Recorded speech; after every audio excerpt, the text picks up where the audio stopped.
Buddy Mark Abrams here in Philadelphia at the 2300 Arena for King's Promotions. We're going to do a little weigh-in show. First, we're going to take part in the matinee show. I'm here with my partner for the next hour or so, King's Promotions own Andrew Foy. Andrew, we're here. Weighing day. It's been a long time coming. Yeah, it has. I mean, it's over now, though. Ready to go. Ready to go. So we got two big shows. Obviously, the thought process into having two shows was, before a lot of the restrictions were lifted. What obviously you work a lot hand in hand with Marshall Kaufman. What's the thought process in having two shows? Well, yeah, with what we were presuming was going to be a limited ticket capacity. I mean, essentially wanted to optimize our revenue per the fighters. I mean, we have a bunch of fighters on both of these shows who are fairly advanced in their career. When they fight, they need to make so much money, and to be able to do that, we need to be able to support it with ticket sales. And we also do have a lot of big ticket sellers on both cards. So that was the way that we felt that we could optimize that at the time. Yeah, there you have it. Oh, let me just get to switch there. That's better. So what are you looking for? Obviously, we'll get to the main event. The first show, we have a terrific lineup for the first show. Actually, both shows we got a terrific lineup. We'll go down the fights, or actually maybe go up the fights. We Christian Bermudez 2-0 taking on Lawrence Martag. A couple guys from New York. I guess going to start everything out here in Philadelphia. Yeah, I mean, neither of these fighters are really people that Marshall or myself are terribly familiar with. We know that Bermudez is a popular fighter. He's a big ticket seller. I expect him to look good in this fight.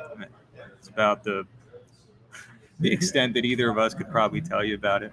My plan for this, when I came up with the idea of doing this show, a little weigh-in show, was maybe, obviously, we would love people to chime in and give us their opinions, chat, even ask us any other boxing questions. We're all down for it. I was actually going to ask Marshall, and I was going to do this and put my hands over my head so he wouldn't shoot me, but I'm not going to be able to do it. I was going to see maybe to give away 2 tickets, but everything's completely sold out. How about that? Yeah, I mean, we're really excited about it. Not terribly surprised, though, just being, like I said, and we have several very popular ticket sellers on both shows, and we were pleasantly surprised, actually, with the ticket sales of a few of the fighters who we didn't know what to expect. So, I mean, it's been great as far as ticket sales go, and, I think that even people, if they're not fans or family or friends of individual fighters, I mean, I think should want to come out to this show because it's going to be the best boxing event in Philly since the pandemic. And if you can't be here, let me put up the thing on the thing. The fights can be seen live on bxngtv.com. Last few years, King's Promotions has been out in the forefront, streaming events all over the world and getting tremendous responses. I remember, one of the shows did humongous numbers that we did in the sands. Yeah. So, I mean, obviously, it's a great way. And you know what? There's no way. I went down the boxing schedule. There's no excuses for people who are definitely fans of the sport not to watch one, if not both, these shows, because there's no other boxing tomorrow night. Yeah, that's true. And I think both of these shows have fights on them that if you were going to watch boxing on network television, we have quality of fights in both shows that would meet that criteria, and we have prospects on both shows who would meet the criteria to be in some of the undercard fights. So, yeah, there's no reason not to.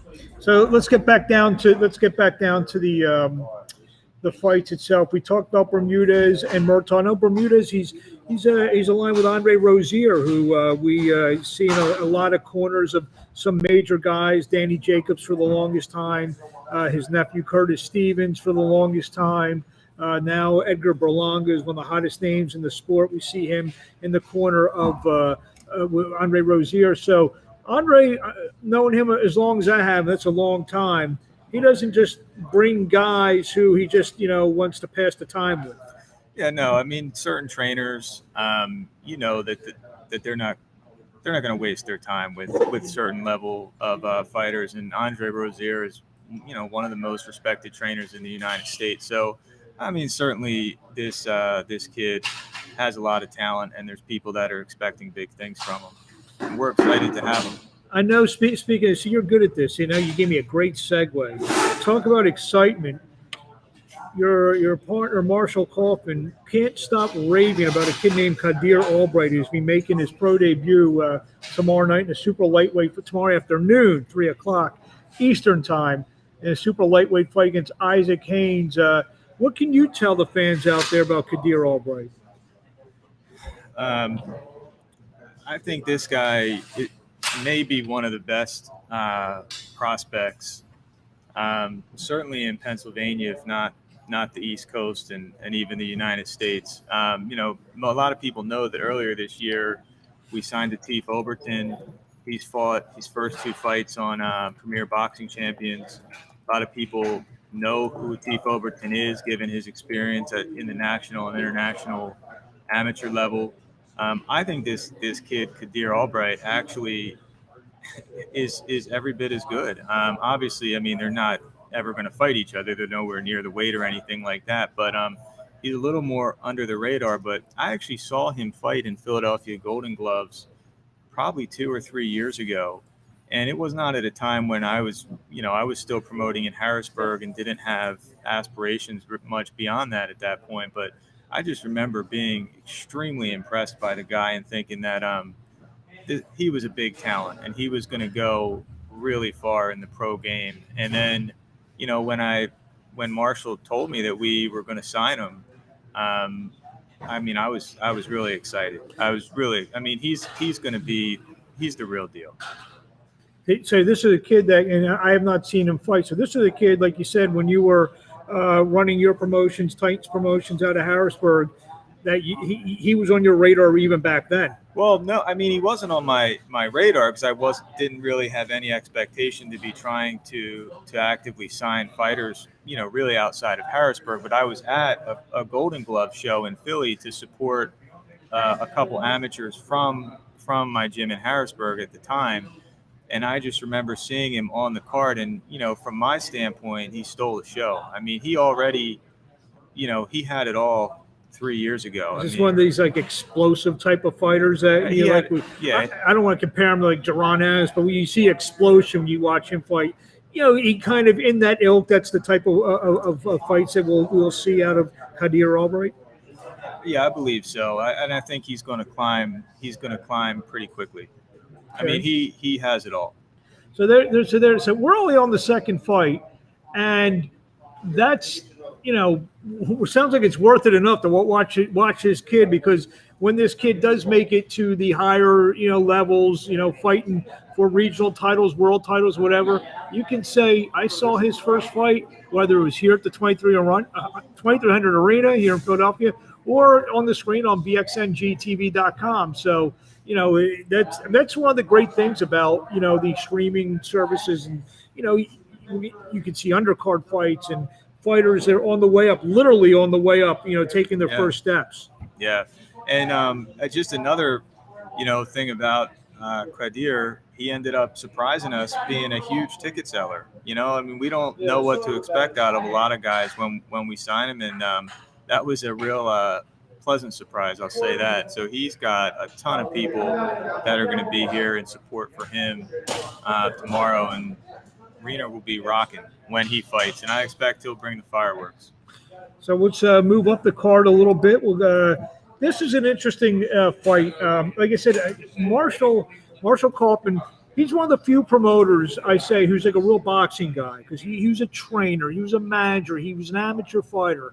His son, Travis, was the top amateur heavyweight in the country, who rose into up the heavyweight rank. So he's like one of those almost like sweatbox kind of guys. Where a lot of promoters who are great business people and they know the game. But Marshall's he thinks, and he puts on great fights. So we're looking at a fight here with Edgar Torres 8-0-1 against Keyshawn Hutchinson 7-5. On paper, it looks like the 8-0-1 guy should be the chalk here. Not so fast, as Hutchinson's won 4 in a row, including some good upsets as I look down his thing. He beats James Martin. How good does that win look right now after what Martin had got the win over Vito Malnicki Jr. about a month or so ago? Yeah, well, I mean, obviously it's a great win, but since we have plenty of time here, I just want to take a second and say, give a shout out to James Martin, because he did look, he looked like he belonged on that stage, and he beat down Vito. And Vito's a young kid. I'm sure he'll rebound and come back. But, he took that fight, what was it, 3-4 weeks after he fought Xander Zayev's. And, I thought he could have been actually better in the Zayev fight, but I think that gave him the confidence to go in there and fight the way he fought against Malnicki. So I just want to give a shout to James, because that was a great fight, and we're expecting him to continue to grind and do some big things. But yeah, great win for Kashan. I mean, Kashan was probably one of the hottest fighters, in this area before the pandemic. Four in a row. Several of the wins, he was really the underdog in the fight. I think we're about to weigh in the main event. I think we are. Let me turn the camera around. This is a one-camera operation here, so let's turn the camera around and Devar Fehadi and Blake Mansfield. Chairs out here for these guys. Or you want to put it over there?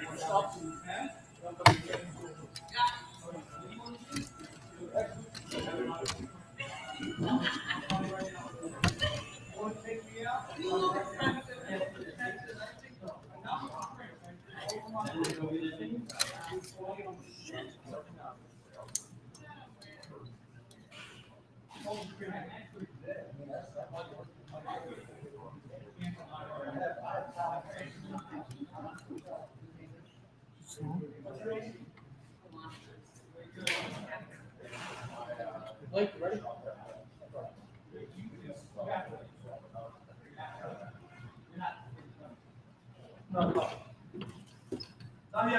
Mansfield, 1678. All right. Gonna take him. What's up?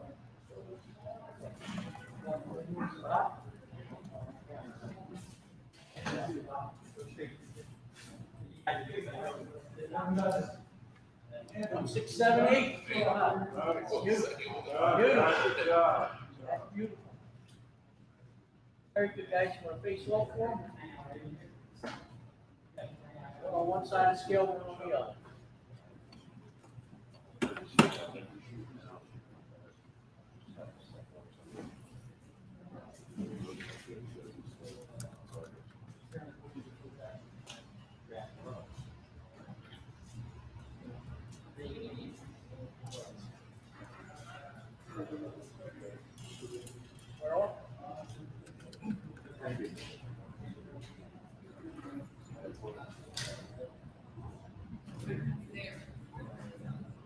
Okay, Sal.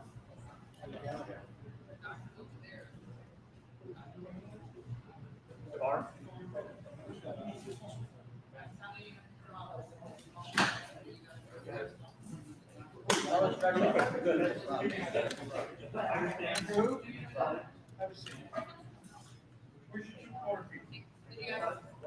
Only one?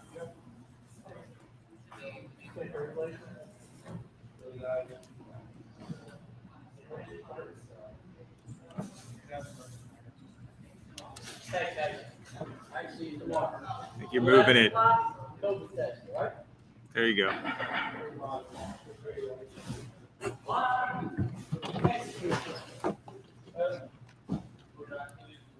We are back live, or we've been live the whole time.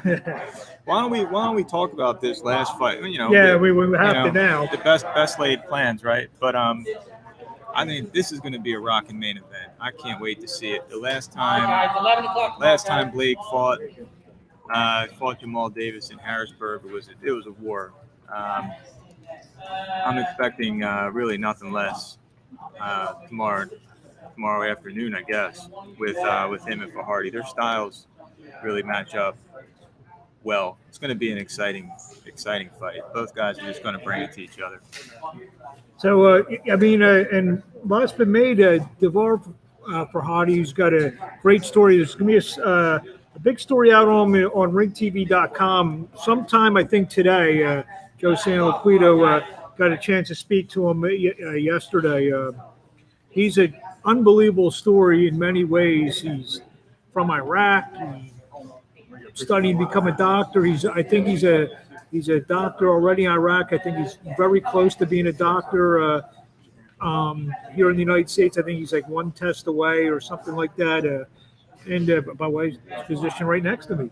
You even brought your stethoscope today. What would you forget? You had it around your neck, or? Nice. I got to do some work. Do you really? Yeah. Okay. All right. I can't say too much more than that. Doctor-patient confidentiality. There you go. So anyway, let's see if we got. Here we go. We got some questions here. Did Luis weigh in yet, Andrew? No. He'll be in the evening. His weigh-in will begin around 5. Probably closer to 5:36 when they weigh in. This is why I bring you on, because you draw the people. Exactly. They're asking you all the questions. So when we did the press conferences earlier this week, obviously the nightcap main event with Jens Plana and Brandon Robinson, both super middleweights. The main event here, both super middleweights. The winner of these two fights may dance at some point with each other at some point later in the year. Yeah, I mean, I say the winners dance, the losers dance. I mean, these are the kind of fights where I don't really expect there's going to be a loser. I mean, I think these are going to be, well, of course, there's going to technically probably be a loser, but these are going to be great fights. I just can't see this fight with Fehadi and Mansfield not being fireworks. I mean, the fight with Brandon and Jens could be a little more awkward because we know that Jens is an awkward fighter, and I've come to enjoy watching him because you kind of get into his style. But for Devar and Blake, I mean, they're very traditional kind of boxer punchers, and they just come. Well, I don't want to say boxer punchers. They're really just punchers. I say if you're watching the show tomorrow, especially on the stream. Well, I'm going to say turn the commentary down because the commentary is going to be great with Rich Quinones and Alicia Baumgartner. We'll get into her and her future in a few minutes. But if you put some music on and just focus on Jens, it's like watching a guy at a disco with all the herky-jerky moves and stuff like that. I mean, he does have that awkward style. And he's got up and beat somebody. A lot of people thought he beat our fighter. Calvin Henderson. Again, we're talking King's Promotion super middleweights. Calvin Henderson, we can't forget about him. Absolutely not. No, I mean, we're stacked with super middleweights.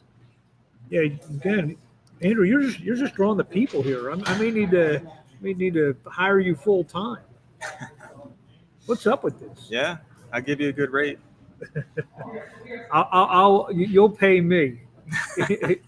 So anyway, so let's get back to so let's talk a little bit more about the main event that just weighed in. Once you saw both guys, what do you get from the weigh-in? 167.8 for both. I mean, they both look great. I mean, they look like what I would expect them to. They're obviously ready to fight. I mean, Blake Mansfield always has, an impressive physique. I remember when he fought Jamal in Harrisburg and the weigh-in, and somebody, he kind of got up on the scale, and the person turned to me and just kind of said, like, oh, shit, he's going to kill him.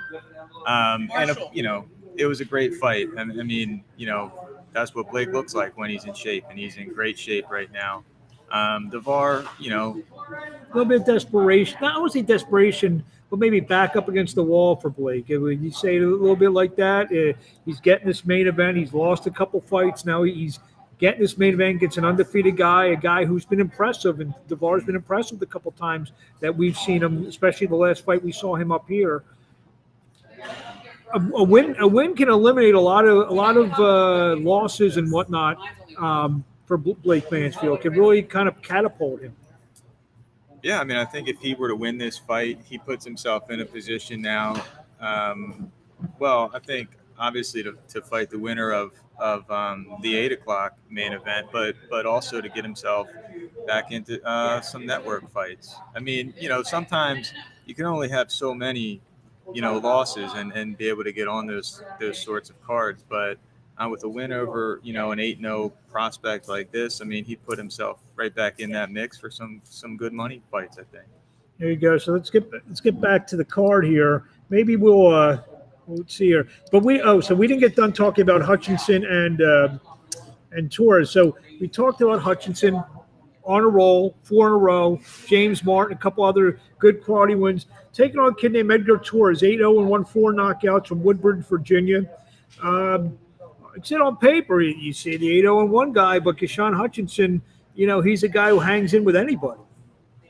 Yeah, I mean, you can only learn so much about guys looking at their box rec, but when I look at this guy's fights, there's nobody on here that I recognize as a promoter and a matchmaker. And so Andre Baker, 1042 and 2. I've seen him listed on a lot of bout sheets. I've never even seen that name. So I mean, not to say that the kid can't fight. I mean, I'm sure he can, which is why somebody's paying for him to fight these fights and get these wins. But he's as old as I am. He's almost 40. And 38. There you go. You're 40? I'm 39. I didn't know. But I think I think Keyshawn is going to win this fight. Hello, here. See, I'm finally getting some love. I'm finally getting out of Andrew's shadow. What's up, Mark, buddy? Thank you very much. So yeah. So like I said, those couple fights so far to start the card up. I mean, that's tremendous. We haven't got to the meat of the action. We just saw the main event weigh in. See, because the restrictions only let one fight in at a time here to talk to the commission. So it looks like all the fighters are trying to break the door down to get in here. But so we'll get back to the fights in a minute. I mean, is this giving you a lot of time? Last year plus, I know you and Marshall talk a lot. Contemplating. Certain moves with certain fighters. I mean, is there been a lot of that between you and Marshall the last 15 months or so? Yeah, I mean, more so, I think, from Marshall. I mean, he's the insider in the sport. He has the connects. I think I think Marshall's done a tremendous job Absolutely. with our fighters during this pandemic. And I would say better than any other promoter that's not top ranked, really. You look what Michael Coffey's gotten. He's kind of he actually, I think he fought on the first PBC fight back where he kind of made a name for himself, and then he had that impressive knockout win. And then the next fight, the guy got injured, had to stop in the second round, and then he destroyed Darmani Rock. I mean, and Mike Coffey definitely has the goods, and that's somebody that again just goes to show Marshall's eye for talent. I mean, he's been high on Mike for a long time, and really set him up perfectly. So you got Mike Coffey kind of getting on the radar, and then you talk about Rais Salim, who's kind of exploded in the couple fights that he's had during the pandemic. Yeah, I mean, Rais Salim's been a long-term project with King's Promotions. I mean, when I, decided to join with Marshall, I mean, Rais was back then. I mean, he was the guy that Marshall had kind of, had his eye on, thought that he was going to do big things and be a world champion. And he was able to get him opportunities, to succeed and get him in that spotlight. And to be honest, I think right now, I don't think any of these guys want to fight Rais. We see Fulton and Figueroa are kind of matched up. It would love, Rais would love to fight the winner of that fight. I think he beats either guy. Akhmadaliev, I don't think wants anything to do with Rais. I think he beats him easy. I mean, I think Rais is the cream of the crop in that weight class right now. 22 pounds. You guys got like Danny Roman as well. A couple other. I really like Danny Roman, but he does look like he's faded a little bit in his last. I mean, what do you think about that? I thought he fought well in his last fight. Well, he fought well, but not. He didn't look to me like, an undisputed world champion. Obviously he lost his fight to Akhmadaliev, but I'm saying he's a guy, he's a name, he's still at pretty much at the top of his game. I don't know if he slipped. It's very, to my eye, unnoticeable. I don't know yet. It may just be a matter of that now that the guys that are at the top of that division are a little bit better than the guys that were at the top before. It could just be talent of a guy like Fulton and Aleem make somebody like Ramon look less impressive. Yeah, I mean, I agree with you though. I think Raiz is more than a handful for anyone in that division. And I mean, I think even the winner of Fulton Figueroa, if that would be the case, Raiz Salim is in the fight against more than in the fight against either of those guys. Absolutely. I mean, obviously I'm biased. I think he beats either of those guys, but I don't think anybody would say it wasn't competitive. I think got another weigh-in now. I think we got Greg Outlaw and Andrew Rogers. Where's Andrew Rogers?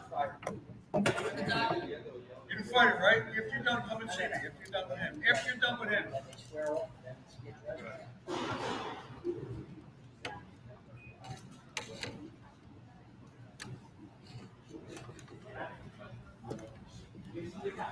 Brains behind the operation. Oh, man, how you doing? All right. See you in the corner. Corner. Oh. See you in the corner.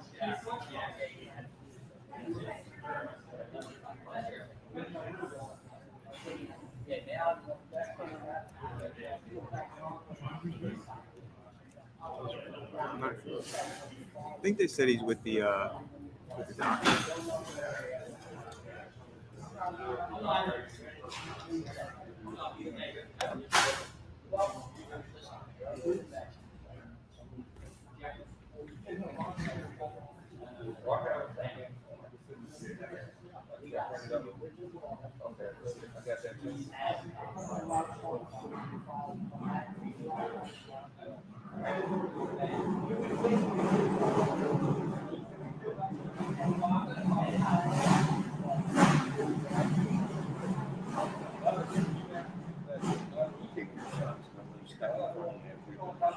True that. That's good for your story, but it's not good for you. You know what I'm saying? That's why everybody's got to be on the same page. You know what I'm saying? This way you're not totally questionable. You know what I mean? Anytime you're right. Yeah, you're right. So you're correct. Yeah.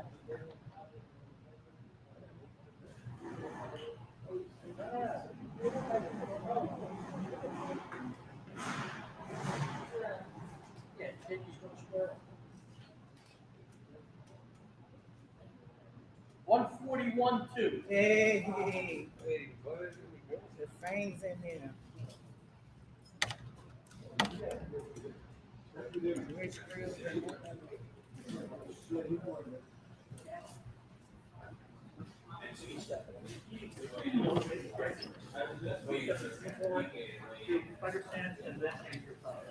All right, that was Greg Outlaw just weighing in. I think his opponent is with the doctor right now. The weigh-ins are run a little bit different when Greg Serb isn't doing them. What do you think, Mark? Yeah, a little bit, especially. I mean, I've been sitting through these pandemic weigh-ins, and before I think they were only letting one coach in at a time, and I think now, they said two. Let's talk about Greg Outlaw for a second. One of the most popular boxers, in the East Coast. When he fought, when Jared Hurd fought Julian Williams for the title several years back, I think Greg sold the most tickets for anybody on the whole fight card. And his mother, who's standing 3 feet. No, I'm his manager. Oh, manager. I thought I'm sorry. No, I'm his manager. His manager, Yes. who's standing 3 feet away from us, she nods yes about the ticket sale. Yes. So Yeah, Almost 30,000 in tickets. there you have it. So This is live television, so they hear it. one of the best prospects in our stable right now. I'm real excited So about this guy. So let's talk about him. We talked about Raiz, and we talked about Mike Coffey. Greg Outlaw, I know he's had some injury issues, if I'm not mistaken. So he's been out of the ring a little bit here and there. Yeah, Now- surgery on his meniscus before the pandemic. So now the ship is starting to right a little bit. Where do we expect to see Greg Outlaw? I mean, I think he's going to continue to be a huge ticket seller, and I think you should expect to see him on television probably within the next couple of years, maybe even this year. Trains with Michael Fox, trainers Troy Fox. So he's getting great work. His opponent right now is about to step up to the scale, so Mark's going to turn the camera around here. This is Andrew Rogers. Andrew, 141.9. 41.9 for Rogers.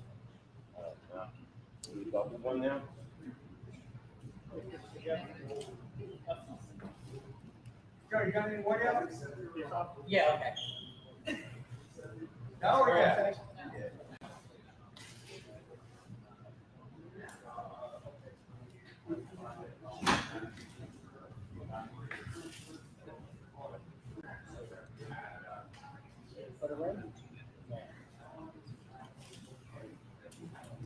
Okay, Sal, go face this way.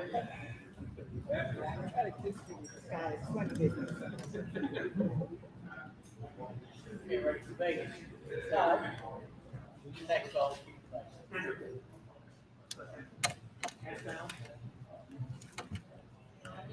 I said, if you guys do COVID test, tomorrow at 11 they start.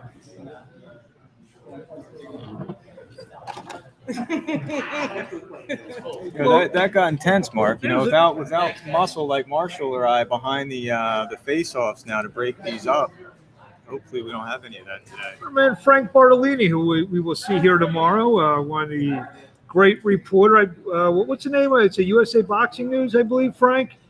Frank's been covering the fights for a long time, and Outlaw just you can't see his bias. Greg's taking pictures, and Outlaw's just walking in front of everybody. I guess the more of the story is, Andrew, if you're hungry, just make sure Andrew Rogers is around. He'll butt right in front of you in line.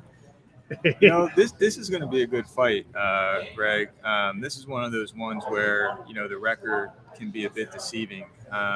Andrew Rogers is a tough fighter, and we expect this is going to be a real test for Greg Outlaw. You look at his box rec, and you will recognize names on here. Majority with Nahir Albright, who's who's surging. He's really surging as a lightweight. Nahir Albright, and the cousin of Kadir, if I'm not mistaken. That's what Marshall told me. That's correct. You see, he's going the distance. 14-1. Kevin Torres has got a draw with 8-0. Alfredo Escarga. He got stopped in 2 by Raul Coriel, who's a Golden Boy prospect. But going the distance again, 6 rounds with Wesley Ferrer, Kareem Martin, who we know, who's fought on a bunch of our shows. Kenneth Sims, who just got that terrific win over Elvis Rodriguez out in Las Vegas. Gary Antoine Russell, who we just saw last weekend. So Rogers is tested, and when you look at, he may test, and maybe despite the big height difference, he's going to give Greg Outlaw a test on Saturday afternoon. Absolutely. Yes. To say, I don't know that I'd say it's 50-50. I might say maybe it's 60-40 favor Greg. He definitely has a height advantage and the pedigree. But Andrew is this is going to be a good fight. Very good fight. These are the kind of fights you just don't see on other promoters' cards. And like I said, that's the co-feature for the matinee session. And like I said, I don't even know if it's really the co-feature. We have several fights that could be the co-feature for that. One we haven't gotten to yet, but yeah, we can call that the co-feature. So let's get to that fight then. The one that you are talking about, and I think that's going to weigh in next with a kid that I guess came into our lives in this very building last Valentine's Day of 2020. Joseph Jackson, 16-0 with 12 knockouts out of Greensboro, North Carolina. Came in here as a very unheralded guy. Fought a prospect at the time, an undefeated 20-year-old kid out of Detroit named Derek Coleman on a showbox card. And Jackson was not only won the fight, but was very impressive in doing so. I agree. He was very impressive in doing so. Joseph Jackson is a very good prospect, a little bit unheralded coming out of North Carolina, but we have some insight on him. He trains with Tony Harrison quite a bit. Was part of Tony's camps before his world title fights with Charlo. We knew he could fight before that fight, and he's the real deal. We're expecting him to be back on television within the next year or so. And he's kind of the next guy. Obviously, he got the win on Showbox. We talked about some of the guys who are closer, like Aleem and Coffey. He's maybe in that next boat with him and Janelson Figueroa Boca Chica, or Boca Chica Figueroa. Which one? I talk to the kid on the phone all the time. He's maybe that next kind of guys to be released onto bigger and higher ground. Yeah, I mean, certainly. I mean, he's right there, and he showed in the fight with Coleman that he belongs at that level. I think Coleman was probably more untested, to be honest with you. And actually, this is a very interesting fight that he has with Terrance Williams. Terrance, obviously, he's one of your Harrisburg guys. Terrance is one of the Harrisburg guys. Terrance is an extremely talented fighter. His record is really not a reflection of how good he is as a boxer. And I think he likes being in the underdog role. In fact, I think, I've been around Terrance a couple weeks ago, and he just seems extremely calm and just focused on this fight. Interestingly, Terrance is fighting because he wants rematches with Nick Hernandez and Eric Spring. But this is a much bigger opportunity, I think, for him. It is, but my point in saying that was that this is, what's on Terrance's mind. Terrance doesn't need that. This is another interesting thing about a guy like Terrance. I mean, Terrance is like a responsible, fully functioning adult. Like, he doesn't need this. He does it because he loves it. And, sometimes you just got to respect somebody like that, because his dedication to the training is really, it's really special. And, I think he's an underdog going into this fight. But I think this could just be a real surprise. Because if you look at Terrance's last several fights, Nick Hernandez, Eric Spring, I mean, how much different are those guys than somebody like a Derek Coleman? I don't know. I guess we'll find out. But I think this is a really interesting fight, and I'm looking forward to it a lot. I think with this win, maybe and taking nothing away from Terrance, but maybe another win or two against Showbox type of guys. Joseph Jackson at 32 years old, he's going to be right there, because it's going to be time for him to move. Provided he fights another one or two times after this, probably be closer to 33 at that point. And it's something very interesting to look for. As tomorrow we'll get a bigger sense. Is this guy going to start being on the fringes of some of these bigger opportunities? I mean, there's no reason that he shouldn't be. And I think there's definitely fights with PBC that we can make with him. And I'll probably leave it at that. But yeah, he's right there. Look at you. You're making the viewers hang on for you know what that's called? It's called a tease. So if this doctor thing don't work out, maybe you have a career in TV or something. It's called a tease. So getting back to the main event here, I just want to harp back on that with the Mansfield and Devar for Fehadi. I think we were starting to touch on Fehadi's story a little bit. A kid like that with the story, he can get to, and he's just 26 years old. I mean, we signed him. I feel like we signed him like 4 or 5 years ago, huh? Yeah, he was still completing med school. A guy like that with his story, that's a story that can catch on.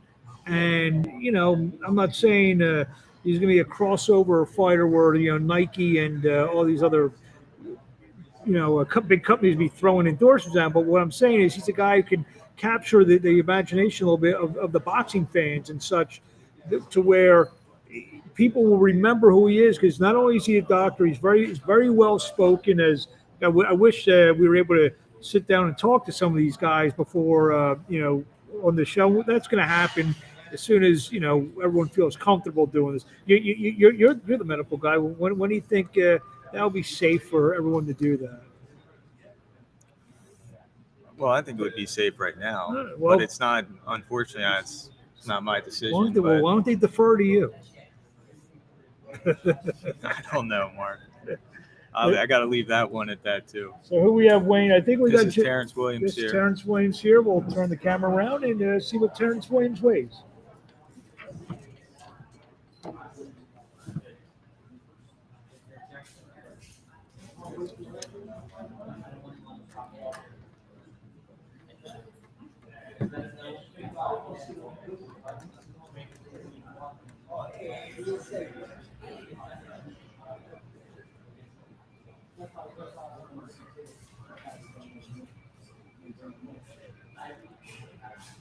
We have Terrance Williams about to weigh in right now, and Joe Jackson should be coming up here soon.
Terrance Williams about to hit the scale right now.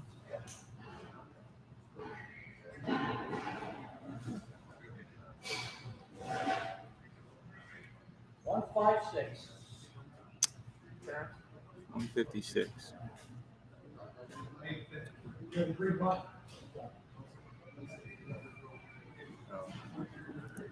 Pound over the contract weight, 254 plus 1. So probably going to have to lose a pound.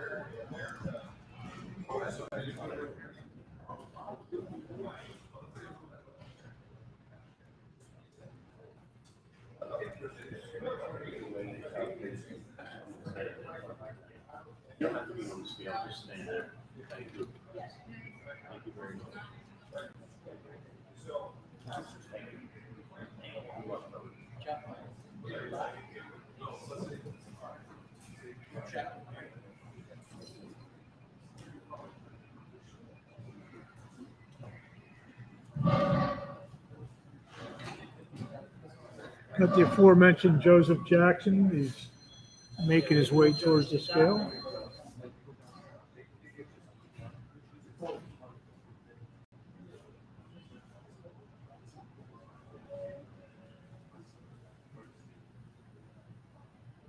I just saw him.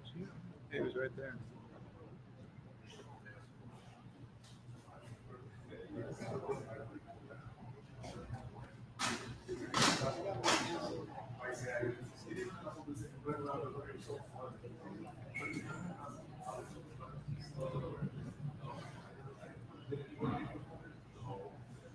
So how do you like doing this, Andrew? How do you like sitting here and commentating away? I think it's great. I love giving my opinion on things. Sure do. You sure do. I hear about it all. I hear most of them.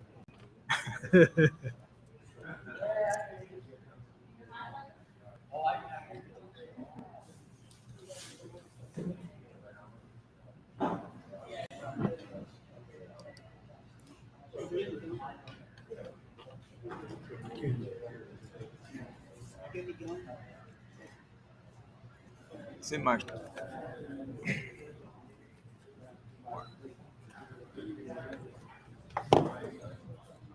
Terrance, I have it in my car. You need some? Terrance Williams actually asking for a piece of gum, for which my partner, Dr. Andrew Foy, is going to his card and going to oblige.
So, what kind of gum did Terrance Williams receive?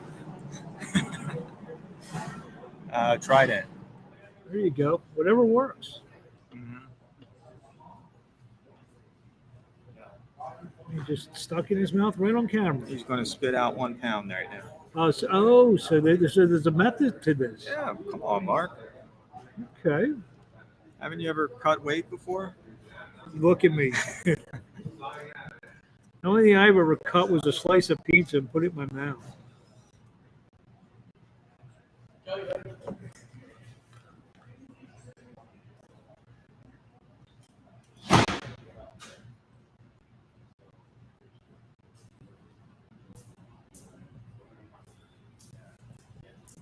Waiting on Joseph Jackson as he's about to come on.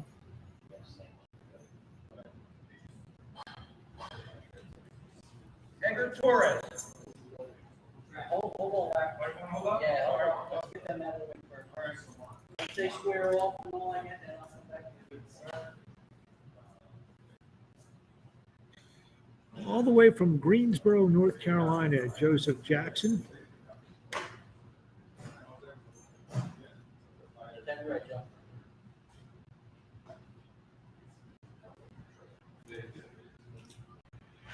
$1,539. It's good, Mark. I imagine that's what you look like with your shirt on. Yeah, you're right. Something like that. 153.9 for Joseph Jackson. Terrance, you want to square off with him? In fact, he had a nice, made it by a nice pound 1.1 pounds. On one side of the scale, on the other.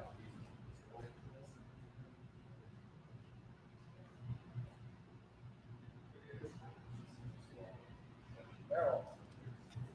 Put them on. Whole face out.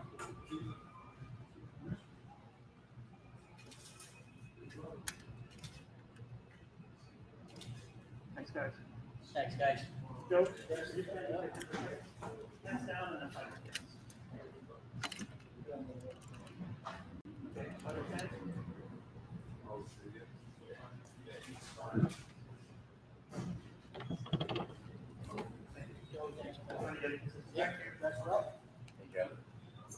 Back here, Mark Abrams and Dr. Andrew Foy.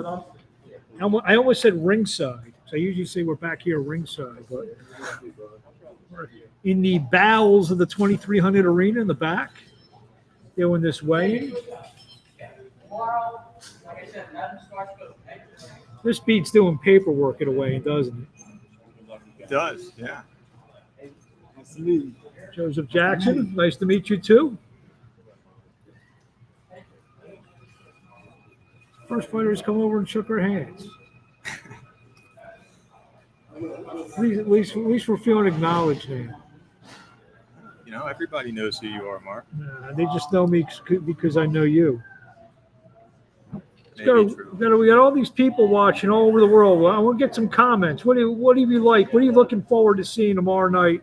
This great card. I keep saying tomorrow. This is tomorrow afternoon. It's tomorrow afternoon and tomorrow night. Did we go over every fight? No, on no, this? I don't know if we did or not. Let's check. Let's see here. Let's go down the list. I guess we did. Yes, we did a little bit. So we have another weigh-in to start at 5 o'clock Eastern. So what we'll do after the next three weigh-ins, what we have left? We got Hutchinson and Torres.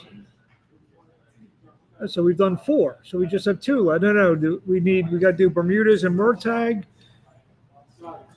Hutchinson and Torres, and that's it, right? We did Fehadi We still have to do Albright. and Albright. Oh, so this is the. I don't know if we can kill this much time, Mark. Sure, we can. What else you want to talk about? I don't know. There's some good fights coming Talk up. about my golf? Oh yeah, let's hear about that. No, seriously, I want to hear about it. No, that's not for. Can't talk about that publicly. Because It's embarrassing. No, I know what you want. I know why. Because you're one of those guys who's probably really like a 3 handicap. No. And when you play, you want 9-10 strokes aside. I want like 25 strokes. There you go. And you're probably like a 3 handicap. No, yeah. So we got people watching all over the place. We got people watching on the King's Boxing Facebook page, Abrams Boxing on YouTube, Abrams Boxing on Facebook. Follow the money on Periscope. Mark Abrams on Periscope and Mark Abrams Boxing on Twitch. We got a question there Jeremy- about the handicap. Jeremy Watts wants to know what's your handicap. You know, Well, Mark said 3. now what is your handicap? Seriously. It's high. It's all right. I mean, I have My handicap's my swing. So, I mean, seriously, I'm sure it's better than a good portion of the It's country. probably about 18. Okay, what's wrong with that? They shoot a 90. That's terrific. That's on a good day. That's on a good day. Jeremy, what's your handicap? We got more single digit. You know, Jeremy? You know Jeremy or no? No. Jeremy, what's your handicap? Maybe we can set something up, a little match play, go on somewhere between Andrew, and we'll live stream it. There you go. They're like Barstool Sports. Yeah, there you go. Not bad. Not bad. She says, "What's yours, Jeremy?" And by the way, will you be watching the fights tomorrow? He's an 8. Oh, So here we tremendous. go. So here we go. So Jeremy against Andrew, but you got to give him 10 strokes. Bottom line. That's the bottom line. Jeremy, you can be tuning in tomorrow. We've got 2 big shows on bxngtv.com. First at 3 p.m. Eastern Time. The second one featuring Brandon Robinson taking on Jens Plana in our two super middleweight main events, 8 o'clock Eastern Time. Of course. Okay, cool. So it says $5 a hole though. It's getting steep. Steve? It's getting steep. That's him? There you have it. So we'll negotiate this at another point. So let's talk some boxing. Jeremy, who's your favorite professional boxer?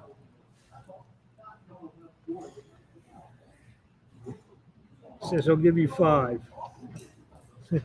He's persistent. Yeah, I hear you. He says he's an 18. 10 or nothing. And Andrew picks the course. See, I'm like your manager. I'm like your golf manager. So, About to have looks like Devar Albright's going to be weighing in next. Wait till people. this guy's good. Anyone sign with Kings? Anyone signed to Kings? All right. There you go. Wait till people see him. The height on this guy for his weight class is tells you a lot of what you need to know. Is this Kadir here in the orange? It is. About 6 foot, 6'1" at least, Mhm. 140 pounder. Yeah. Like, maybe I'll flash Andrew. You can talk to the crowd out there. What are you doing, Mark? I'll flash. Let me turn the camera on. Okay. What do you think? I'll leave you here hanging? All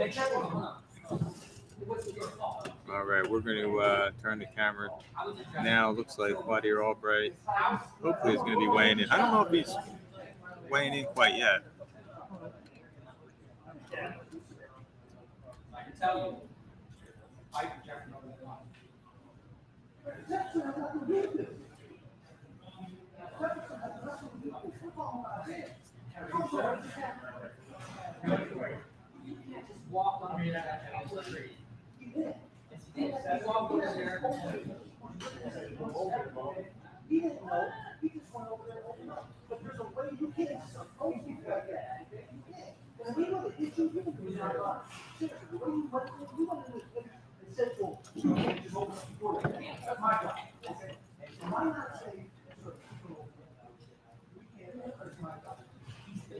So I'm back here. Are you okay? You made it. You made it through the last 35 seconds. Okay, by yourself. I did. So what are we gonna do for like 2 hours after these in between these weigh-ins? Get some drinks. I was gonna say, where are you taking me to lunch? See, this is what I want. I wish you'd play Jeremy now, take some of his money, and you can buy me lunch out. It would be amusing watching me play. That would be good television.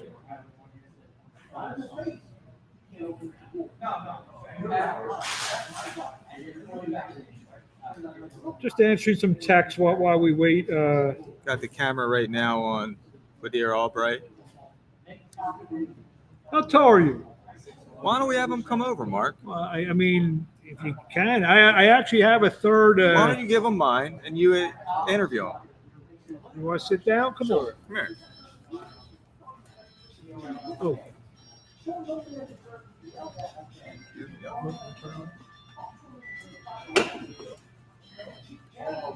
There you go. Keep going. There we go. Here we go. I got a pro debuting junior welterweight Kadir Albright. He will be fighting tomorrow night, making your pro debut. How you doing? I'm doing good. I'm just ready to weigh in. I've heard some real exciting things about you. Is all this stuff true? It's definitely true. I mean, Marshall was telling me how good you are. Andrew's been talking nonstop about you for the last 45 minutes.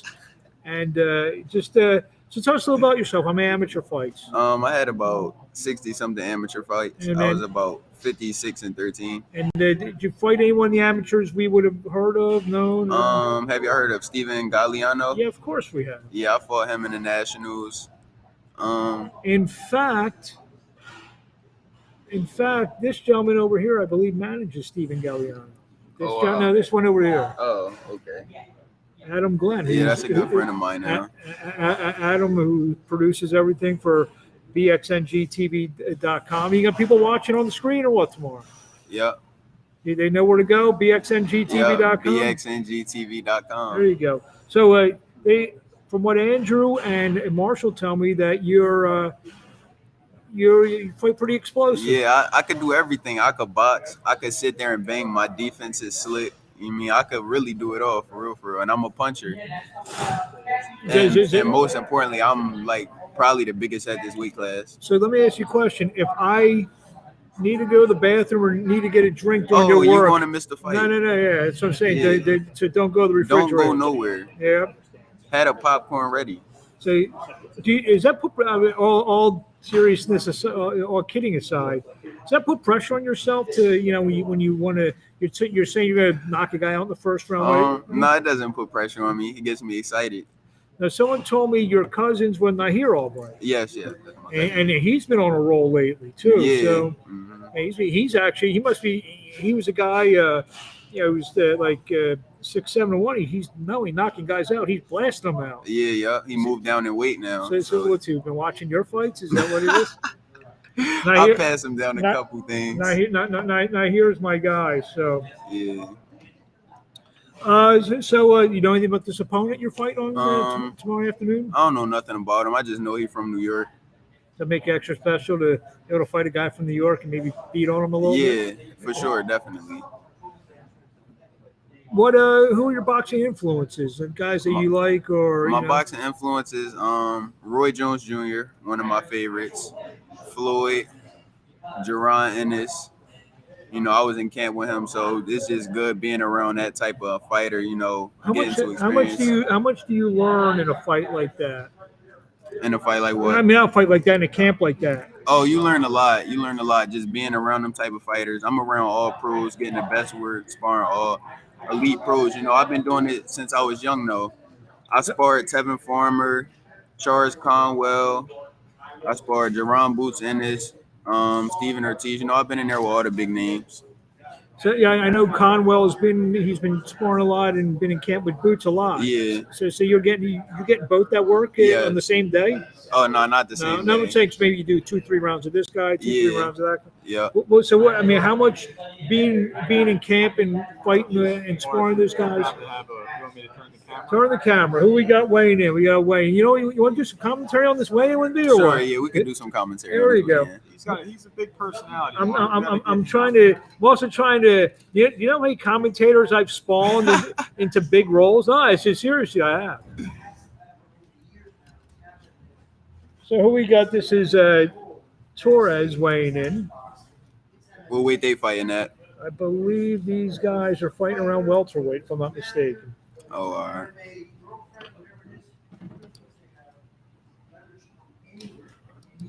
Torres, 147.4. 147.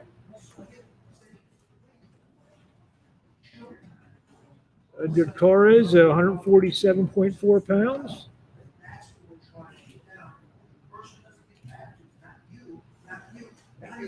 You might see one of these guys in your future. Oh, for sure. How old are you? 21. 21. And why is right now the time to turn pro?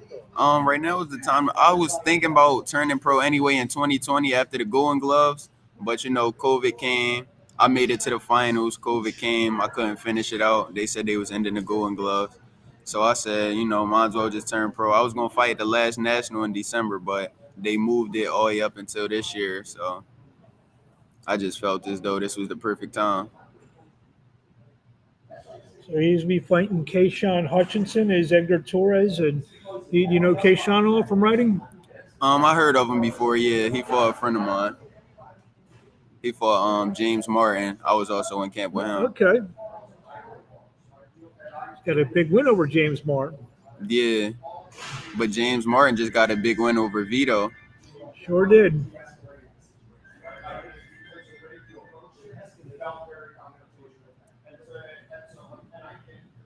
So you're a pro debut, and you make your way in last. Yeah, It's part of the deal. yeah.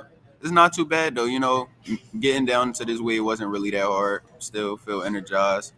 Not really. What weight did you fall? You 141 as an amateur? I was 152. Well, I was 141 originally, but you know they took that out of nationals, so I ended up moving. If up to you don't mind me 152. asking, He's a natural behind the. well, he's, Take over for you, man. I was about to say you can don't you have patience to see? Well, I was gonna say, why not 147 if you were, you know, I think 147 is too easy to make. too easy to make. Too easy. Well, is that what you want? Is it? I'm just asking. I mean, I really want to have that advantage, and I could get down to 140, so I said, why not? There you go. So we're just waiting on Kayshawn Hutchinson.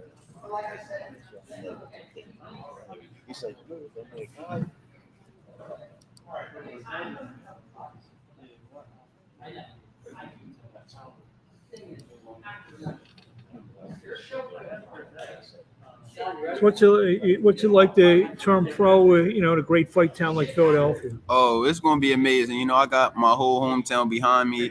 The crowd is gonna be rocking for sure. When was your first memories of this moment? Dreaming about this? What age? Oh, probably about 12. That's when I knew I wanted to be a professional boxer. Watching Floyd and just everybody. Adrian Broner, he was one of my favorites. But around 12 is when I knew I wanted to be a professional boxer. My now director Andrew Foy is pointing at something. I can't hear it. 149.6 for Kayshawn Hutchinson. You know we're live, right? Yeah. Okay, just making sure. What do you want to say to the fans out there who are watching? To all the fans out there watching, I just want to say, this event that got put together is going to be great. The whole card is a bunch of great fighters. You're not going to want to miss this show. So if you're not here live, watch it on BXNG. They will be streaming it. So make sure y'all tune in. Now, I know it's a pay-per-view. Are you worth the price of admission alone? Oh, I should be more than the price.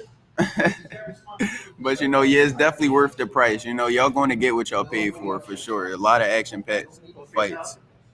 What punches the knockout come? Because I wanted, when it happens, I want to make sure the announcers know that you called your shot, Babe Ruth style. It's either going to be an overhand right or a left hook. It's either going to be a right or a left. That's. Is there any other? Left hand hospital, right hand cemetery. Oh. So whichever one comes first. This is a vicious guy. Mark, what do you think of Sunday? Sunday? Oh well, yeah. Since he did mention that Floyd is one of your guys, he's fighting a YouTube guy. What do you think? Oh yeah, he fighting Logan Paul, right? Correct. It's kind of a joke, but Floyd gonna beat him up. That's what he's supposed to do. You would love to get some of that Paul action, wouldn't you? Yeah, I'll beat Logan Paul up, Jake Paul. Once the time right, they get him called out for sure. But what do you think of that? I mean, they're drawing some attention to boxing. Definitely a lot of attention. It may be the wrong attention, but because these YouTubers gonna start calling out boxers, like that's not your place. Like we really work hard every day in the gym, and for him to fight Floyd, that's pretty crazy. I know he's been working hard too. But Yeah, of course, but it's levels. It's definitely levels. Definitely level. I mean, I work hard every day. I'm not going to be fighting Floyd. So. Yeah. Right. So give me the timetable of when I'm having this conversation with you in a year. How many fights are we talking for Kadir Albright? Wait, how many amateur fights? No, how many? If I'm talking to you on June 4th, 2022, what's your record going to be? 2022? Yeah. I should be like 14-0 with 14 knockouts. 14 fights in a year? 14 fights in a year. Maybe no. Maybe 8-0, 8 knockouts. Okay, that's all. I don't know if anyone's fighting 14 fights. Yeah. Maybe Willie Pep. Yeah, Willie Pep, who fought like 400 times, but I don't plan on being in there for too long though. They ain't gonna last too long. what's your favorite fight you watched growing up? My favorite fight growing up. I don't really have a favorite You fight. could pop one in the DVD player. What would you put on? You're on the road. You're fighting. You're fighting in St. Louis somewhere, and you're just trying to kill time in the hotel room. You want to put a fight on. What are you putting on?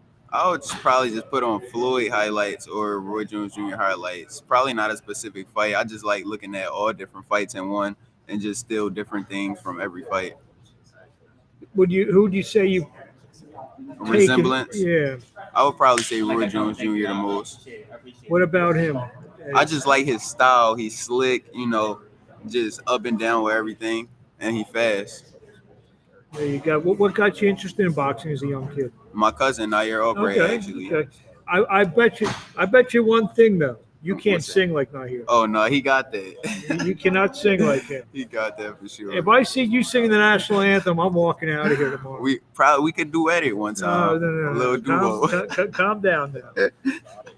No, I'm gonna leave that to him.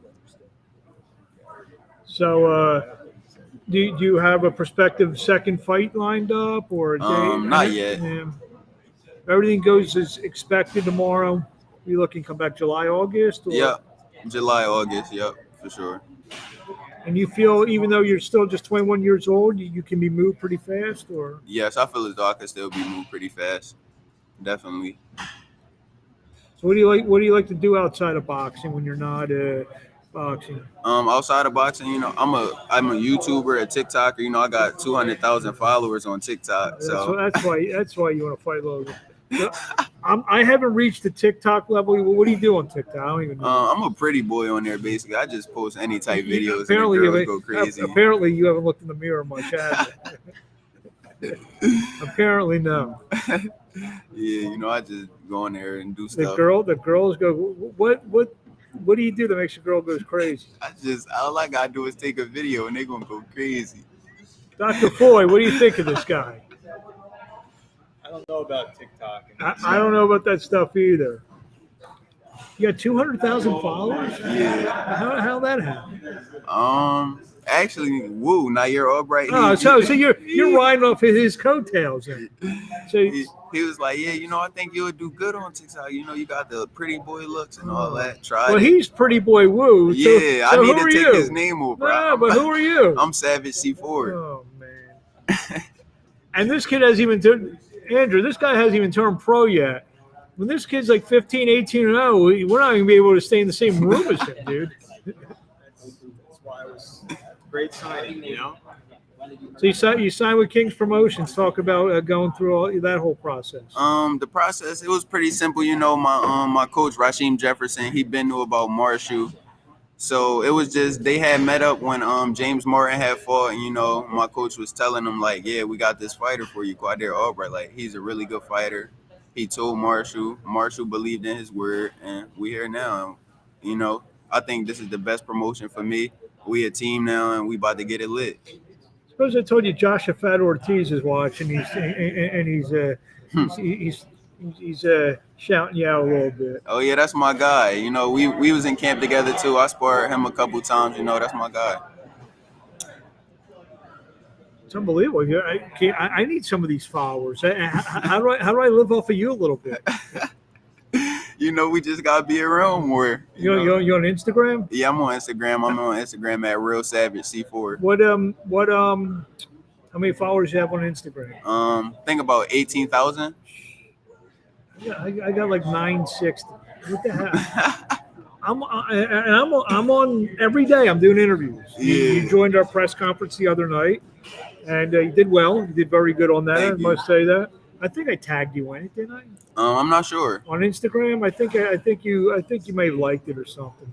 And yeah, I only have 960. I don't know what to do here. So trying to think of things to ask you because you've already answered everything already.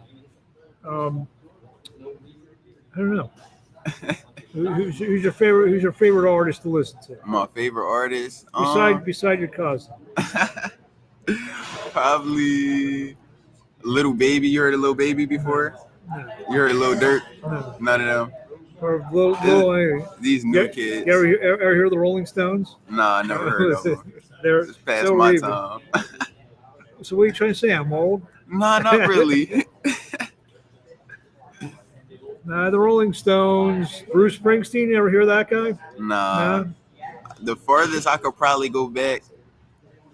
New Kids on the Block. I just saw them in concert last year. They're good. Boys the Men is probably the farthest I could go back. Now, Boys the Men was in Philly. From Philly? Would you have ever heard of them? Probably not. Boys and Men? Yeah. Yeah. You know they're from Philly, right? Yeah. Just making sure. Just making sure. Well, you're from just outside Philly. You're from? I'm from Philly. Are you from Philly? Yeah. Where they have you? They have you listed from somewhere else on? Oh, Chester. Chester. Yeah. Yeah, I've been in Chester for a while now. Oh, well, where were you from originally? Philly. Okay. What Moved part? to Chester. West. West Philly. Shout out. Yeah. Buster's Gym as a kid? Nah. I used to box at Cobb's Creek. Okay. I only know Buster's Gym, really. I don't go to a lot of. I go to a lot of gyms, but obviously I know Buster a long time. So Yeah, I Um, trained at Schuler's before too. You heard of Schuler's? that's Buster's. Yeah. Oh, Yeah. oh yeah. hmm Everyone knows Buster. Yeah, Outlaw trained me for a little bit. Okay. Yeah. So I think you're about the way in. You maybe, I don't know if you're next up, which is only 2 left. Hopefully. What's the post weigh in meal? Oh, I think I'm gonna get some chicken Alfredo, or Popeye's chicken sandwich, spicy chicken sandwich meal. Is that good for? Is that good when you're? I'm asking. I don't know. You're gonna box 24 hours from now. Is that good? Probably not. So why you? So why would you have it? But you probably not. I mean, I'm gonna teach you. I've been around this game 19 years about discipline. Yeah, it's definitely discipline. But yeah, I'll probably just get chicken Alfredo for the most part. Wait, we might have to get you on a broadcast at some point, just to. Yeah, for sure. Because you're not shy. Nah, yeah, I'm used to being around the cameras. I used to do YouTube videos and all that. What kind of YouTube videos? Public interviews in Atlantic City, stuff like that at the malls. You used to just go up to people and just go up to girls, ask them questions. So what Am I cute enough to be your boyfriend? Oh, stuff like that. Oh my! Some wild stuff here and there. I'm afraid to ask this question. Did it work? Yeah, it definitely worked. Did it really? Yeah. Like. Yeah, people more on often YouTube than not, or once in a while. Or? No, it worked a lot. You know, people on YouTube, they like seeing stuff like that. So, did you do this? There you are. Time to weigh in. All right, Kadir, we wish you best of luck. Thank you very much. Thank you. Appreciate y'all. Andrew, never sick him on me again. It's going to make you a lot more popular. I'd like to get on some of the 200,000. Well, he's got 18,000 on Instagram. Back with Andrew Foy. What's up, Doc? Take care of a couple of patients while you're away. Yeah. All right. So I know you're right around here eavesdropping. What do you think of Kadir Albright? I know we talked about him a lot. You told me how explosive you are. With the personality, I mean, I think that. I mean, that's. That's as exciting as his boxing ability because you need both. I mean, it takes both to be a celebrity in this sport. There's a lot of great boxers that, are really not celebrities. So to have that kind of that it factor and that, personability and just, that means so much. So it just makes me, even more excited that, the fact that he's with King's Promotions. So we're just waiting on him, and I believe his opponent is Haynes, Isaac Haynes, out of New York, as Kadir said before. And these sorts of debuts are always interesting because he's a debut as well, right? And so, he probably has not near as many amateur fights, but looks like he's about 29 years old. It's still, it's one of these things where. It's a box of chocolates, You don't know what you're going to get with somebody like this. You don't know who he's been sparring in the gym, how he's been doing against those sorts of people. Obviously, we have tremendous confidence in a fighter like Kadir Albright. He's seen everybody, or he's seen all the top levels. But this could be an interesting fight, depending on how this guy comes into it. He probably doesn't know that he's the B-side here. So things have quieted out a little bit, I guess, after 4 of the 6 weigh-ins. A lot of the guys have gone on their way I'm surprised that Kadir. I was trying to be serious. I was asking that question. You actually, as a physician, you may know some about diets. After a weigh-in, what would be an ideal meal? Usually the ideal meal is going to depend to a large extent on how hard the weight cut has been. So if it hasn't really been a hard weight cut, it really doesn't probably matter very much. If it has been a hard weight cut, you kind of want to be careful, and you actually want to eat a fairly small meal because you get a lot of blood flow to the gut and can actually make you feel pretty sick. If it's been a hard weight cut and you haven't eaten for a while and you're pretty sucked down to make weight, but he doesn't seem like, most guys, when they're making a hard weight cut, they're not very pleasant. And you can just tell he didn't really seem like there was a whole lot of concerns. I mean, you can walk like 6'1" and 140 pounds. And granted, he'll be 150 by the time he fights tomorrow afternoon. But I'm now you actually made this, not you, but you and Marshall, one of the things that's almost like a must watch tomorrow. The way you guys are talking to him and the hopes that you guys have for him. Yeah, I mean, we expect him to be on television real soon. I mean, he's that big of a prospect. We're getting close to him weighing I mean, in. and when you think about, he would have probably gone on to do very well at National Golden Gloves last year, but unfortunately, it got canceled. Well, who's the last guy similar to him that did well at National Golden Gloves, but was kind of an under the radar prospect from Philadelphia? Yeah, well, Boots wasn't. No, yes. He was more. I mean, I've known. I mean, I don't want to say under, because he got, they had that stage, right? He didn't really have the opportunity, to do it because of COVID, and he didn't end up fighting nationals this year. But I think it's maybe a little bit of luck, good luck on our part. Yeah, because had he been able to, had he done that, that might not have been something that would have been possible. But that being said, we still signed Latif Overton. Yes. And he was, so I don't think that's a huge restriction on us, but No, I totally understand what you're saying. Totally understand. This is actually been doing all these interviews for the last year and a half. This is actually one of the longest. We're almost an hour and 30 minutes. yeah, it's been long. Still got another. I don't know if that's a indictment on me or, but we. Well, no, it's these weigh-ins are. If this was a normal weigh-in right now, where we had the people here and the fighters' teams, there'd be a lot going on. I mean, I think this would be exciting for people to kind of have that perspective. And once things open up a little bit more, we'll be doing Right. that. We'll be doing that, and I'll be doing it before every weigh-in that I'm at, whether I'm with the promoter or with somebody. I'm planning to do a bunch of streams with going to major fights around the world, and it's going to be something a little bit different. So, and be able for some of the fans to talk to some of the biggest fighters around the world, and we'll get that taken care of. So, got another 2 weigh-ins, and then we can have a little lunch. I think sometimes these kind of club show weigh-ins are more entertaining than when you go to because they are so organized. Those big ones like PBC and whatnot. But these ones, especially at the 2300 arena, can get a little bit rowdy in a good way. Well, the 5 o'clock weigh-in could get pretty testy because we had a little snippet of it.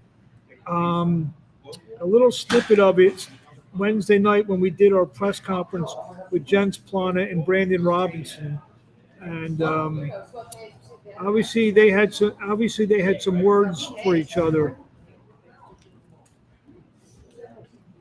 We had some. It's a Greg Hackett walking by. Trainer fighter extraordinaire, Greg Hackett. So they had some words for each other during their and they were states apart, and I felt like I had to break them up.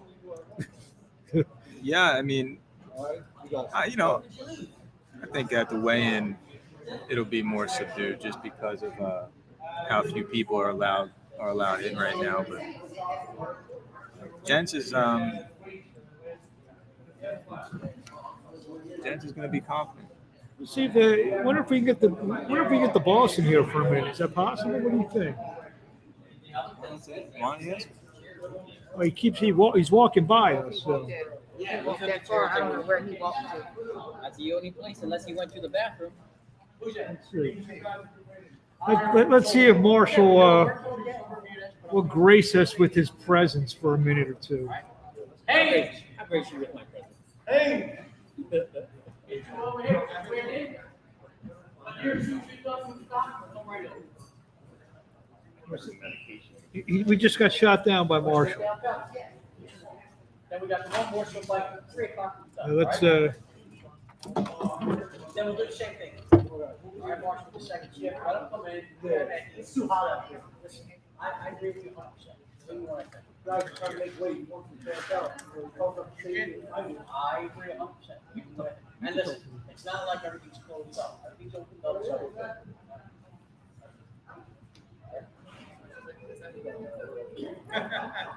So that's how you know it's a station. That's right, 131.3. Mr. Haynes, 1313.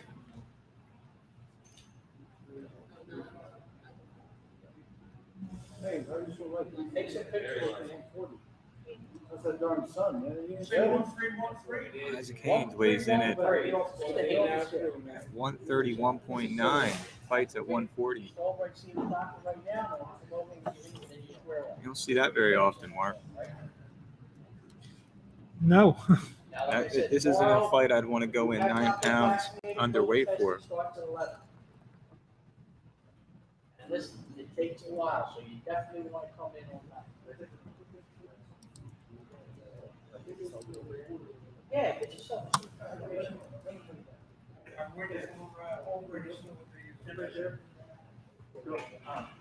People are not prepared. And do a fighter stance and then a shield.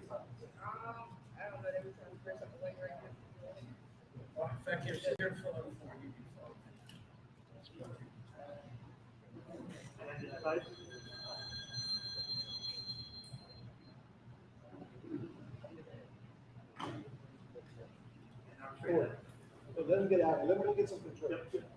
Yeah, cool. Hurry up, take.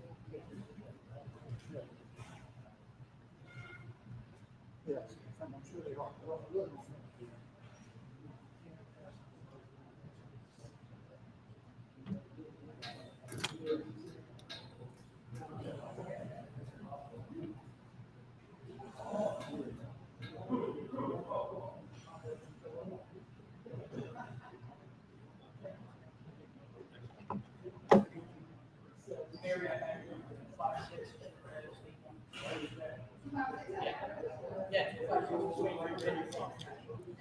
Yeah, matter of fact, when he gets you here, you know, I'll have a car. I'll have a car problem here. Yeah. Well, yeah, but she should have had it already. Come on, ready? Yeah.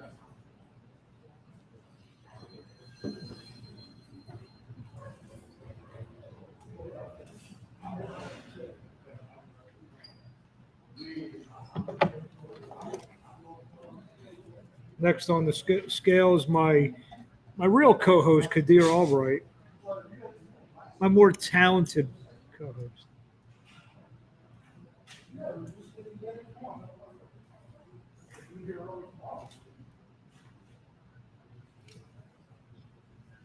$142.8. All right, 142.8. Okay.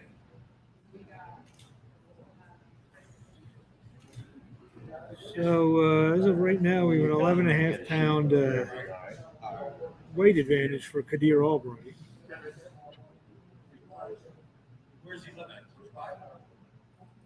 I think this fight was supposed to be at 42.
I think Haynes going to re-weigh in with his shoes on.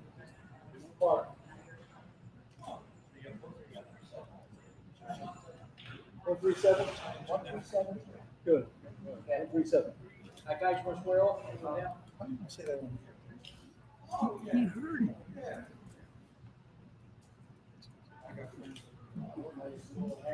Who picked it up? What? The microphone already picked it up. Oh, you're supposed to weigh in with the shoes on. You don't have to repeat it. Like you want to do it for Rodney Rice. Thanks, guys. It's live television, Mark. That is the beauty of live TV.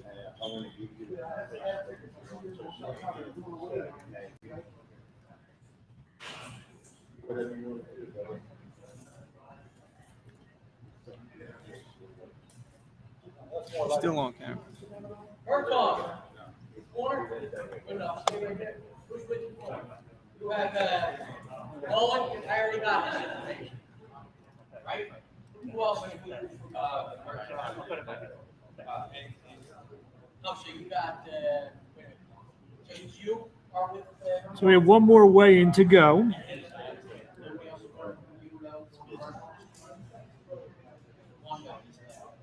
Christian Bermudez and Lawrence Murtagh. Bermudez 2-0. 2 knockouts. As we mentioned, he out of the Havoc stable in Brooklyn, New York. I think Christian just fought here in Philadelphia, scored a second-round knockout on May 8th over Joseph Santana. The other fight was at the Madison Square Garden Theater back in 2019. Second-round stoppage over Jonathan Condi. That was had to be on a big card. It was on let's see here. Heather Hardy, Amanda Serrano, I think I don't know if that was the main event. I think Devin Haney was the main event that night. Devin Haney against Zaire Abdullah. Well, let's talk about Devin Haney. What did you think of his performance the other night? So, thought he did well. I mean, I think that Jorge Linares is a world-class fighter. So any win over Jorge Linares is not trivial. But I don't think he performed the way that the next Floyd Mayweather of boxing would perform. And I actually don't know what Jorge Linares was thinking after he had him hurt, because in the 11th round, Haney had no legs, and he wasn't holding well, but I felt like Linares was letting him hold. And the rep was certainly letting him hold. But as a fighter, Linares could have easily stopped a lot of that from happening. And I think he was one punch away from certainly knocking him down again and possibly ending the fight. So, it was certainly an entertaining, kind of an entertaining ending, although the guy was like screaming at the television because I didn't know what Linares, it was almost like he had a gentleman's agreement or he had money on himself not to win that. I know that's not really what happened. I was thinking, I wonder what would have happened if that punch landed at halfway through round 10. What would have happened? That's the big question. Before we get that, our good buddy Mike Fox replying to Frank Bartolini, who said that Greg Outlaw has a good talent.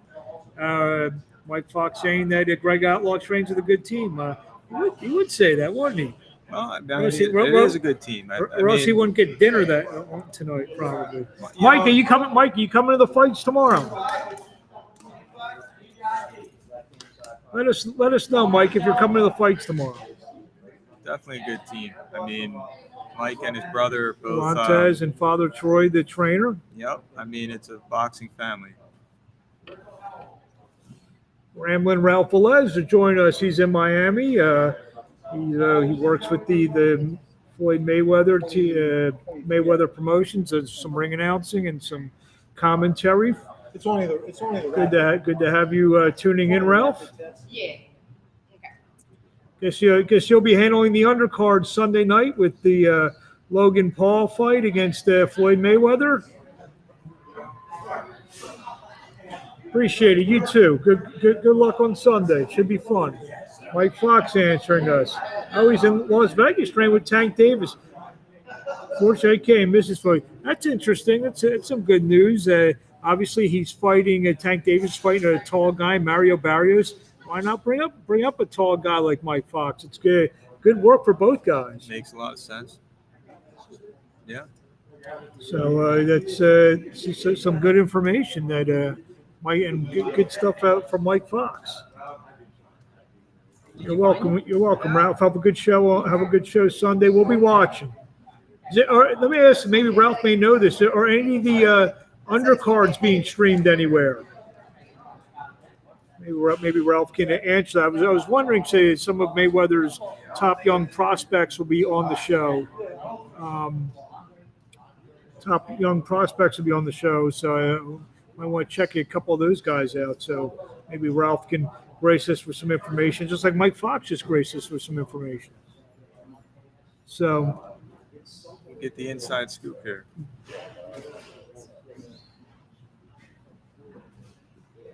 We got one more weigh-in to go. Bermudez and Murtagh, the two New Yorkers. I don't mind making New Yorkers wait, do you? I don't think either of them are here. Well, Bermudez is definitely here. I saw him There's Andre. because Andre's here. Like 2 days out, I already saw you post the food. I was like, he's thinking about it. I know what my fighter is like. When they're talking about food a couple of days out, they're suffering.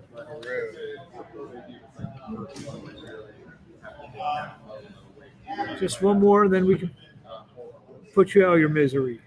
Were you guys on the one in Bay or What else is there to talk about?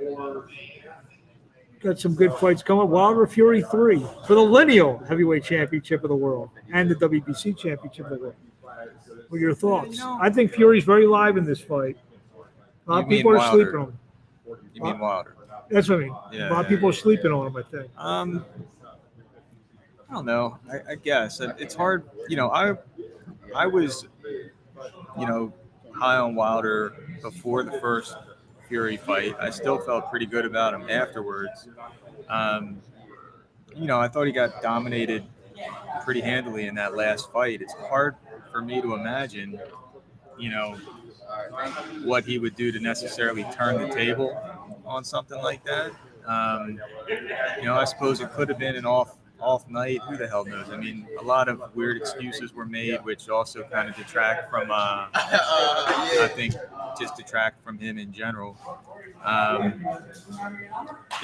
don't know. He's a puncher, so a puncher's always got a shot. I don't know. And then Spence and Pacquiao. Not that interested in that. No, why not? I don't.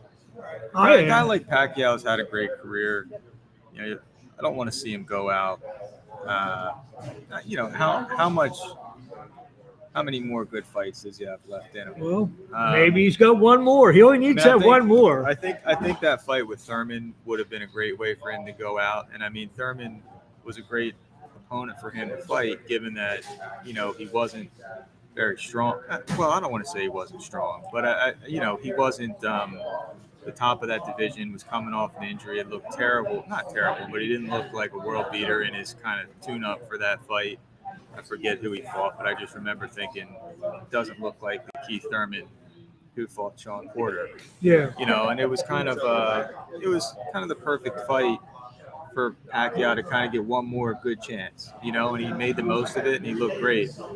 I don't think I would expect him to look that way against Spence. I mean, that's a conventional wisdom, but still, the great old champion, the legendary old champion, getting one more shot at it. Coming off a great win over Thurman. So, you know what? I mean, obviously, it's been about 2 years out of the ring for Pacquiao, which at 42 years old probably isn't a good thing for him. You wouldn't think so. No. And you just I hate the idea that he might go out. I mean, when have these kind of last stands in boxing ended well. Well, none of them do. I mean, none of them So, do. I mean, when you think about how Pacquiao's last fight was, that would have been a great ending to a great Well, career. yeah, You know, you that was a figure very that. legitimate, win. And now, I hope he can hang in there, but we'll see. I guess Yeah, we'll see. I think he'll put up a better effort than he did in the Mayweather fight. That's what I'm hoping for. I don't expect him to win, but maybe give a couple moments of trepidation for Errol Spence, and maybe that's the last stand. And reality is, I mean, of course you know this, but styles make fights, and Mayweather can make anybody. Yeah. Well, let's go to our last weigh-in.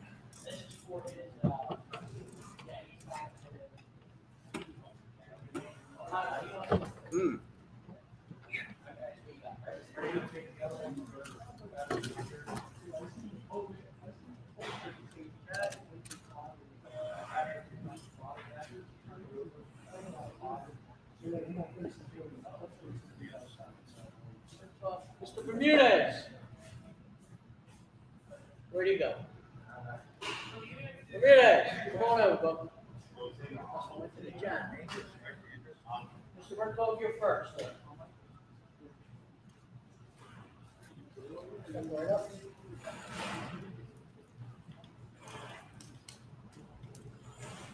Berthold, 142-1. 142-1.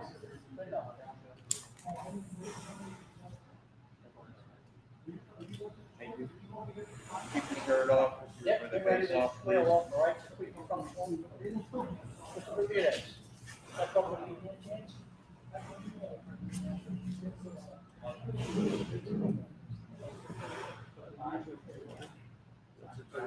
Bermudez, 142-1.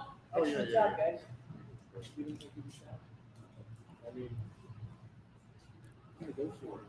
Guys, want to square off, put your shorts on, keep it clean, so we don't get out of here outside. I think I have enough time. Both of them, Larry, 142-1. I'm gonna step back over here. Yes, somebody go to get your feet on. Sign in the background. No? So you said it's usually. Okay, you have all three. That's great. No, No, I'm excellent job. just trying to negotiate. Both face out? I mean, these are not. Like I said, bar 11 starts code. Thank you, gentlemen. Thanks, guys. Both of you. In turn. Thank you, guys.